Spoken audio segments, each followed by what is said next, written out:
Hello students, welcome to my YouTube channel Sahaj Classes. तो आज इस वीडियो में हम डिस्कस करेंगे। तो देखो, एस्टेट का जो एग्जाम है वो 7-8 दिसंबर को होने वाला है। तो वहाँ पे हमारा जो सब्जेक्ट स्पेसिफिक होता है सिलेबस, वो हमें एनसीईआरटी से पढ़ना होता है।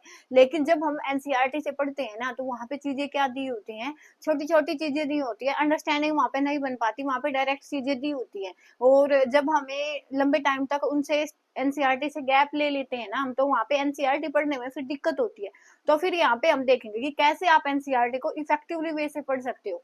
यहाँ पे देखो, एनसीईआरटी हमारा जो सब्जेक्ट आता है ना 60 नंबर का, जो यहाँ पे टीजीटी के लिए आपको जो भी आपका मेन सब्जेक्ट होगा वो 6 to 10 पढ़ना होता है, और पीजीटी के लिए आपको वो 9 to 12 पढ़ना होता है। बाकी यहाँ पे भी कुछ पोर्शन है वो 11-12 का आता है, यहाँ पे भी कुछ पोर्शन है वो बीएससी एमएससी तक लेवल का आता है। लेकिन अगर यहाँ पे आप इतना भी कर लेते हो तो आपके 45 मार्क्स तक का जो सिलेबस है 45-50 तक का, तो वो आपका हो जाता है। अगर आपके 40+ भी सब्जेक्ट में आ जाते हैं तो वो कोई कम मार्क्स नहीं होते। तो यहाँ पे इन चीजों को देखो, तो यहाँ पे इनके लिए हमें एनसीईआरटी पढ़नी होती है। तो बच्चों के सामने अब सबसे ज्यादा बड़ी समस्या यही बन के आती है कि हम एनसीईआरटी कैसे पढ़े। तो अगर आप एनसीईआरटी पढ़ने में कंफर्टेबल हो तो आपको ये वीडियो देखने की आवश्यकता ही नहीं है, क्योंकि अगर आप पढ़ सकते हो तो फिर मत देखो। अगर आपको ये है कि एनसीईआरटी हम खुद से बैठ के नहीं पढ़ सकते, तो आपने क्या करना है, देखो, आप जो भी आपका सब्जेक्ट है, जो भी आपका एसएस सब्जेक्ट है, साइंस सब्जेक्ट है, उसकी जो भी यूनिट होगी ना, उस यूनिट का नाम लिखो और यूट्यूब पे सर्च करो एनसीईआरटी, यूनिट का नाम लिख के उसके बाद एनसीईआरटी लाइन बाय लाइन, जो भी आपकी क्लास हो।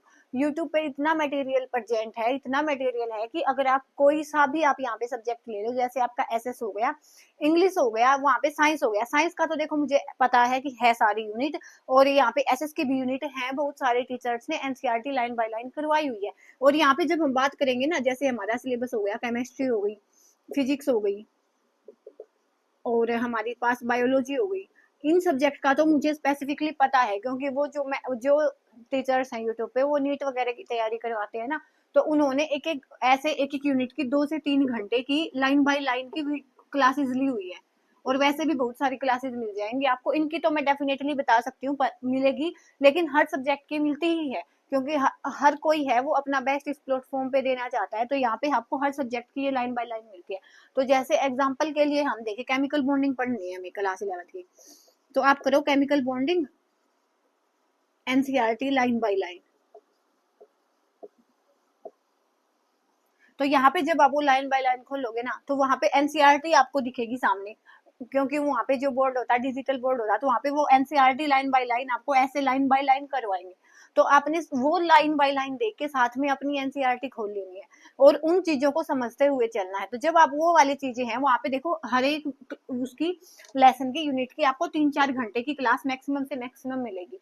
तो वहाँ पे एक बार अगर आपने वहां से कुछ चीजें समझी है कि कोई आपको समझाने वाला मिला है, तो फिर वहां पे ये वाली चीज बाद में आप 1.5 आवर में पढ़ सकते हो इजीली। आप अगर एक बार आपने समझ लिया, जो चीजें आपको इंपॉर्टेंट लगी उनको हाईलाइट कर लो, या तो पेंसिल से उनके नीचे निशान लगा लो। उसके बाद आप फिर वापस खुद से वो एनसीईआरटी पढ़ोगे ना, तो उसको बाद आपको ये चीजें मुश्किल नहीं लगेंगी। और आपको जगह जगह सिलेबस देखने से अच्छा, वीडियो ढूंढने से अच्छा, ये वाला वो है ना सबसे अच्छा, क्योंकि पेपर है वो एनसीईआरटी से ही आता है। जो आपका सब्जेक्ट स्पेसिफिक है वो आपको एनसीईआरटी से ही मिलेगा। तो वहां पे अगर आप उन एनसीईआरटी लाइन बाय लाइन को ढूंढ के वहां से जो भी इंपॉर्टेंट आपको लगता है उसको वहां पे अंडरलाइन करो या जो भी करो। उसके बाद आपने क्या करना, 3 to 4 टाइम्स है अपनी एनसीईआरटी को रिवाइज करना है। जगह जगह अलग अलग मटेरियल पढ़ने से अच्छा है कि जो आपके पास है उसको अच्छे से पढ़ो। यहाँ पे देखो, अगर आपने उस वीडियो को देखा और आपने एनसीईआरटी की, मैंने माना कि आपको 3 घंटे लगे, 3 आवर्स है वो आपको लगे, लेकिन जब नेक्स्ट टाइम आप पढ़ोगे तो आपको 2 घंटे लगेंगे, नेक्स्ट टाइम आप पढ़ोगे तो 1 घंटा लगेगा। तो ऐसे अपनी चीजों को रिवाइज करते हुए चलना है। नहीं तो अगर आपने 3 घंटे यहाँ पे इसको दे भी दिए और आपने इसको 1-2 वीक संभाला ही नहीं, या 2-3 हफ्ते संभाला ही नहीं, तो फिर आपके लिए ये सारी चीजें हैं वो माइंड से जा चुकी होंगी। जो भी आपके माइंड में होगा वो सारा कुछ नया हो जाएगा, पहले के जैसे हो जाएगा, जैसे हम पहले थे वैसे ही बाद में हो जाएंगे।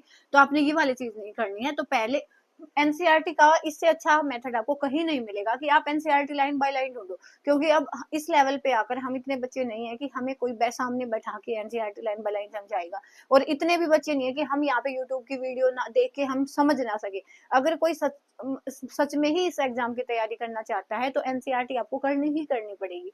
तो वहां पे आपने क्या करना है कि ये वाली चीज आपने माइंड में लेके चलनी है कि आप एनसीईआरटी लाइन बाय लाइन पढ़ लो, वहां से आपको समझाएंगे, वो सारी चीजें हैं वो बताएंगे, और एक तो हम खुद पढ़ेंगे और एक हमें चीजें सुनाई देंगी, साथ के साथ हम वहां पे अंडरलाइन करेंगे, तो हमारा जो कंसंट्रेशन है वो भी बढ़ेगा।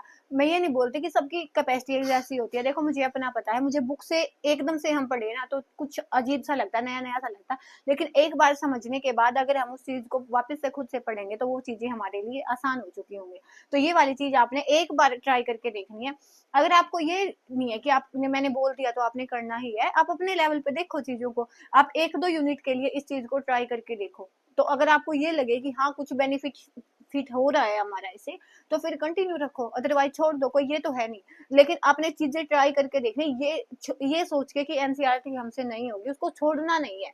मेरा मतलब बस यही है कि एनसीईआरटी तो आपने पढ़नी ही पढ़नी है अगर आप एग्जाम को क्वालिफाई करना चाहते हो, और इसी एग्जाम को क्यों, आपको जो भी एग्जाम मिलेगा तो एनसीईआरटी तो आपको बेनिफिट करेगी ही करेगी। तो आपका सब्जेक्ट अपना सब्जेक्ट है, अगर उसको पढ़ोगे तो इतनी बोरियत भी महसूस नहीं होती।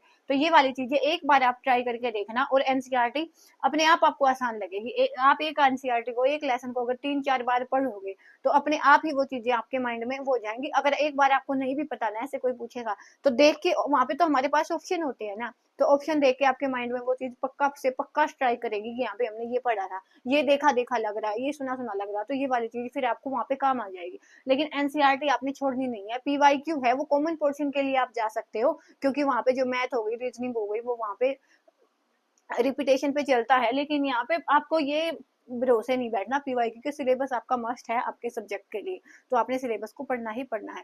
तो एक बार मेरे कहने से ही देख लेना, 1-2 यूनिट के लिए ये वाली चीज करके देखना। आप अपने टॉपिक का नाम लिखो, लाइन बाय लाइन लिखो, साथ में अपनी एनसीईआरटी लो, और अगर आपके पास एनसीईआरटी नहीं है तो जो जो आपको मेन मेन पॉइंट लगते हैं वो अपनी कॉपी में लिख लो, बाद में उन्हीं चीजों को बार बार रिवाइज करो, और अपने अकॉर्डिंग ये मत मान लेना कि ये चीज इंपॉर्टेंट है ही नहीं। जो भी चीज आपको छोटी से छोटी चीज ये लगे कि यहाँ पे कुछ समझने जैसा है, कुछ याद करने जैसा, वही आपने अपनी कॉपी में नोट डाउन कर लेनी है।